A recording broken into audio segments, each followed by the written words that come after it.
কাশ্মীর, ফিলিস্তিন ও আরাকানের স্বাধীনতার দাবিতে মানববন্ধন করেছে জাতীয় বিপ্লবী পরিষদ।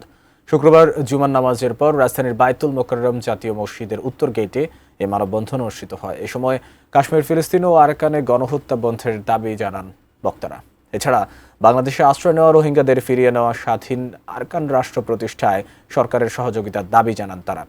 গাজায় খাবারের লোভ দেখিয়ে ডেকে নিয়ে হত্যার তীব্র নিন্দা জানিয়ে আন্তর্জাতিকভাবে ইসরায়েলের বিচার দাবি করেন জাতীয় বিপ্লবী পরিষদের নেতারা।